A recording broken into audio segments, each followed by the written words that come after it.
Hello दोस्तों, आज का हमारा टॉपिक है इवोल्यूशन। डार्विन ने इस थ्योरी को प्रस्तावित किया था और ये आप देख पा रहे हैं जैसे कि पहले ह्यूमंस का ही देख रहे हैं तो ह्यूमंस कैसे बना, इसके बारे में। इवोल्यूशन मतलब विकास, कैसे एक जीव का विकास हुआ मॉडर्न जीव में, इसके बारे में। डार्विन द्वारा प्रस्तावित इवोल्यूशन की थ्योरी जीव विज्ञान के इतिहास की सबसे महत्वपूर्ण थ्योरी मानी जाती है। इसे चार्ल्स डार्विन ने अपनी प्रसिद्ध पुस्तक on the origin of species में 1859 ईस्वी में प्रस्तुत किया था और इसे नेचुरल सेलेक्शन का सिद्धांत भी कहा जाता है। डार्विन ने बताया कि सभी जीव एक समान पूर्वज यानी कॉमन एंसेस्ट्री से धीरे धीरे विकसित हुए हैं। यह इवोल्यूशन प्राकृतिक चयन के माध्यम से होता है। इसके मुख्य बिंदु क्या हैं, इसके बारे में चर्चा करते हैं। पहला है विविधता, वेरिएशन। दूसरा स्ट्रगल ऑफ एग्जिस्टेंस यानी अस्तित्व के लिए संघर्ष। तीसरा योग्यतम की उत्तरजीविता, सर्वाइवल ऑफ फिटेस्ट। चौथा है प्राकृतिक चयन, नेचुरल सेलेक्शन। और पांचवा है नई प्रजातियों का निर्माण, origin of new species.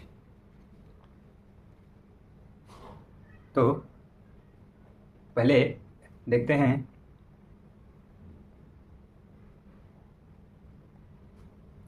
Variation.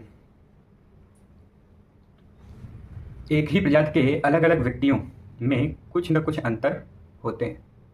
यह पाया जाता है विविधता के कारण ही। विविधता ही प्राकृतिक चयन की नींव है, क्योंकि यदि जीव में अंतर नहीं होंगे तो प्रकृति चयन कैसे करेगी कि कौन से जीव बेहतर अनुकूलित हैं।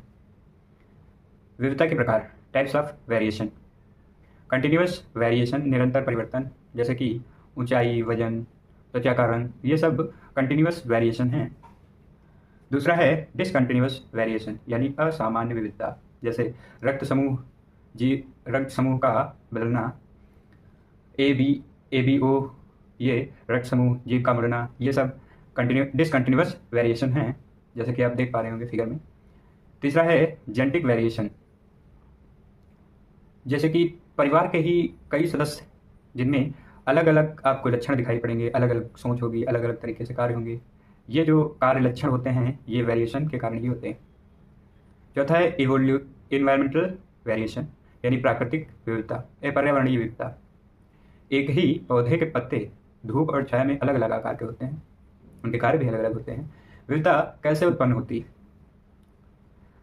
रिप्रोडक्शन के दौरान जीनों का मिश्रण, ये पहली विविधता। दूसरा है म्यूटेशन यानी जीन में अचानक परिवर्तन हो जाना। तीसरा है क्रॉसिंग ओवर। और चौथा है इन्वायरमेंटल वेरिएशन यानी पर्यावरण में फैक्टर्स होते हैं, कारक होते हैं, जैसे सर्दी, गर्मी, तापमान, ठंड, ये सब जो होते हैं ये भी कहीं ना कहीं इफेक्ट करते हैं। विविधता से ही जीव नए वातावरण के लिए अनुकूल हो पाते हैं या अपने आप को अनुकूल कर पाते हैं। विविधता ही प्राकृतिक चयन की आधारशिला है। समय के साथ यही विविधताएं नई प्रजातियों के निर्माण का कारण बन जाती हैं। दूसरा है अस्तित्व के लिए संघर्ष, स्ट्रगल ऑफ एग्जिस्टेंस।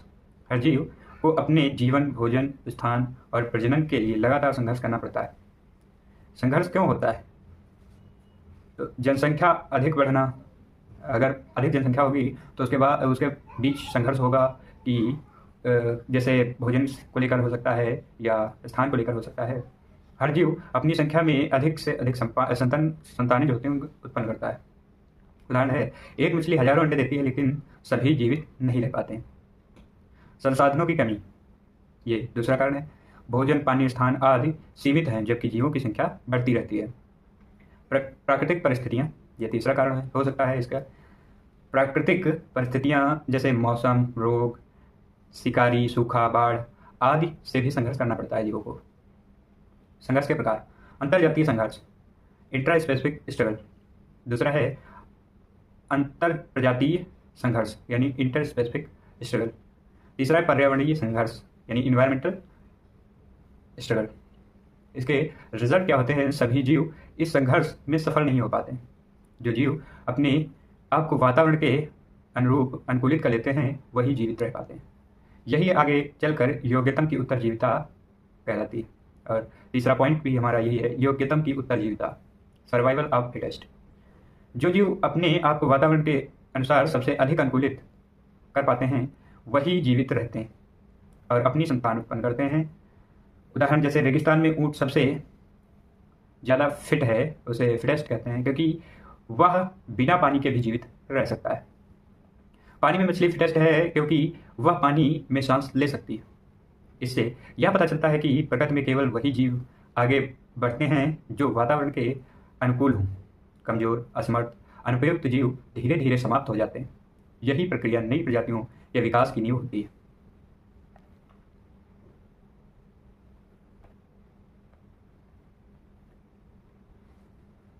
चौथा है प्राकृतिक चयन, नेचुरल सिलेक्शन।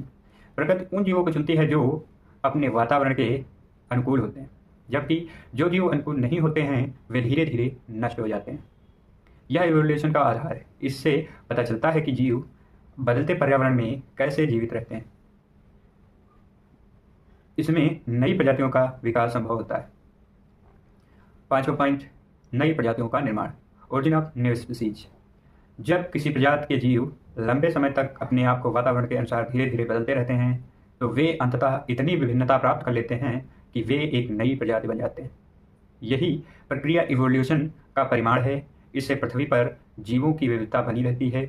इसी कारण आज हम लाखों अलग अलग प्रजातियां देखते हैं। Thank you.